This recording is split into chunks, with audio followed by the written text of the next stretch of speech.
YouTube, vinyl community, tall trees fans, random people on the internet. My name is Giggens. We're here today to talk about an absolutely beautiful album, A Wave of Golden Things by Tall Trees. This is his second album for Joyful Noise Recordings, and it's an absolute masterpiece. It is brilliant, it's calm, there's so many dynamic shifts through this thing. Lyrically, Mike is on fire with this thing, and musically, it takes him to whole different directions where he's playing more of the banjo for more of the banjo's sake, if you will. His other couple of albums have had a lot of electric banjo or banjotron, if you will, which of course I adore and I love, but it's fascinating to hear him use the instrument purely for itself. And I know that was part of his journey with this album, was to make something where the banjo was more of an acoustic instrument and not so much of an electric instrument, although it does have its moments on here. This album, for me, is definitely, I think, the best thing he's ever done. I mean, lyrically, it's fantastic. It's extremely deep. It's introspective. It's about time and love and loss and friendship and where we are as a world. This came out in early 2020, and unfortunately, he wasn't able to tour for this thing in 2020 like every other band ever. So I'm very excited to see him in, hopefully, 2021 doing this album live, because he puts on a great show. The album opens up with The Wind She Whispers, and I love that the rooster crows at the beginning of this thing. He recorded this on a farm in North Carolina, and I enjoy that atmosphere, because hearing that crow right off the bat, you feel like you're on the farm with him, and I like that atmosphere. But you're transported there. These gentle vocals are on here, but it's a warm, upbeat, euphoric type of song. It sounds like the best sunrise you can imagine. I love the bass solos, the tambourine, the groove in the middle. This song grows from that very quiet, early, you're just waking up moment to really get into the day. I love that as an introduction, which leads to Expectations, which I think is one of my favorite songs he's ever done. Lyrically, it's a song that we can all relate to. I mean, how often do we set up plans or have goals for ourselves and something completely out of left field happens and you gotta change your whole thing? It's amazing how you can have an idea of what you want in life or in your day, and then one thing can change or go wrong or go better, and then everything's completely different from there on out. But I love the lyrics on this song that kind of reflect that. The vocal delivery, I love how it's a little bit timid over that banjo riff. He's got a really soft delivery on this one, and I think that kind of accentuates the feeling of this might change. Maybe if I walk on eggshells a little bit, I might be okay. Maybe I'll be all right. But I mean, the song is a mantra, giving up my expectations. I mean, we've all been there. I don't want to worry no more. I mean, that line is just fantastic. I don't want to worry no more. It's repeated over and over again. Happy Birthday in Jail. This is a song, I saw an interview with Mike where he said he didn't want to talk about the story behind this song, so I don't know what exactly it's about, but the bongos behind the banjo are such a cool combination, and the bass that's on this thing, it feels like the bass is such an exciting element of this song. And Mike's a fantastic bass player. He went to school for being a jazz musician, so bass is in his blood. But I'm getting really Paul Simon vibes on this song, especially lyrically, but the changes on this thing, that sax solo that comes in, the party atmosphere before the song ends, it's got this unique upbeat flavor for a song that lyrically isn't really super happy, but the atmosphere is great, and the song ends on such a high note. It's definitely a high point in the shift in this album. Ask Me Again ends off side one, and those repeated lines of together is much better than apart. I love that. This album is so full of intimate, vulnerable openness, and that line it lays it out all on the table. So if you've ever been away from someone, or if you really care about somebody, you can't be with them right now, especially in the era of quarantine and lockdowns, we really can't hang out with people. So you can't hang out with people at all, really. But that line is really poignant to what's happening right now.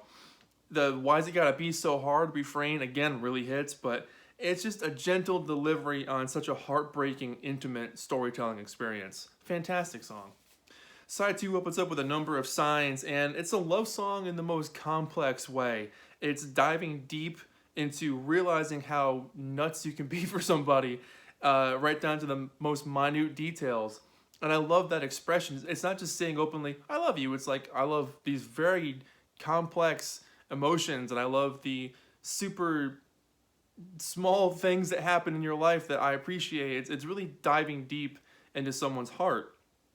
And I really dig that.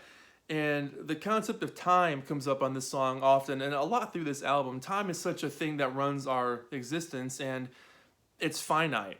And to have a feeling of love that could be infinite in such a finite time, that's a fantastic juxtaposition. So really dig that. Pretty heavy concept, man. Deep feels. This song's really cool. I love the lyrics on this one as well. The deepest feelings of love. This is like an extension of the song that just came before, but the hand clapping and the rhythm, the intricate banjo picking, Mike's voice going from gentle to just an absolute triumphant confidence is great. I love the enthusiasm on this song. Such a high point. Seven Shades of Blue follows that, and I love the rock and echo on the banjo on this one. Love the punchy whistle solo. I love the head bobbing feel to it. This song sticks in your head so well. It takes you to your happy place. Musically, it takes you to your happy place. The drums on this one are great. The sweepingness that pops up here and there is fantastic. It's a jam. It's a total jam of a song. One of my favorites. And the album ends with A Wave of Golden Things, the title track. And from what I've read through different interviews with him over the last year and a half or so, he wrote this after the events of the Sandy Hook school shooting in 2012, I believe that was. And just kind of his reaction to that and the world, and the song just kind of evolved from there over time. So it's something he's had for a long time growing, and that growing benefits us because it's one of the most beautiful songs he's ever written. That heavy, labored piano, the dreamy cymbals, the string arrangement, the sort of tense vibe on this one, the world weariness in the lyrics, everything sticks out. For me, this is like his Let It Be. This is like his shining anthem, if you will, that, you know, if he could be remembered for one song that was absolutely heartbreaking and beautiful, this would be the track. It's an incredible piece of work, and something that if you hear one song from this album, at least put that song on, because it's going to blow your mind. It's aching, it's brilliant, there's so much heart and soul involved with this one. It's something that needs to be heard, so an incredible way to end this record.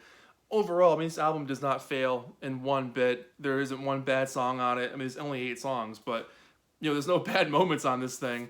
And here's the back cover. But let me show you the record, because this is really cool. So the inner sleeve, you got Mike with his goat friend, whose goat, I can't remember the goat's name. I know there's a name for the goat. Can't remember the goat's name. And the lyrics on this side. And it's pressed on this really awesome gold vinyl, which looks really sharp. On the video, it's coming kind of brown, it looks like, but definitely more gold in real life. So if you come over and listen to it, it's gold. So yeah, I mean, I've been a fan of Mike's now for years. I've seen him in concert more times than I can count, but always puts on a great show, and I'm always fascinated by what he's going to come up with next. So this album for me is definitely like proof that he's getting better and better as he goes, which is kind of a rare thing for an artist, but also he's been doing this for a while, so he knows how to construct a song and put emotion and elements into it that would make it fun to listen to or heartbreaking to listen to. So there's a lot of dynamics on this thing, a lot of up and downs, but the shifts that you feel in the sequencing are so well organized. So really, really enjoy this thing. For me, it's easily a 9 out of 10 album. I think it's one of the best things he's ever done, probably the best thing he's done as a cohesive piece of work, but absolutely adore this album. So Tall, Tall Trees, A Wave of Golden Things, 9 out of 10 from Giggens. So thank you so much for watching. My name is Giggens, and this has been Tall, Tall Trees. Check him out. He's all over the internets. Dig into his music. You'll love it. Thank you so much for watching. I'll see you guys in the next video. Bye-bye.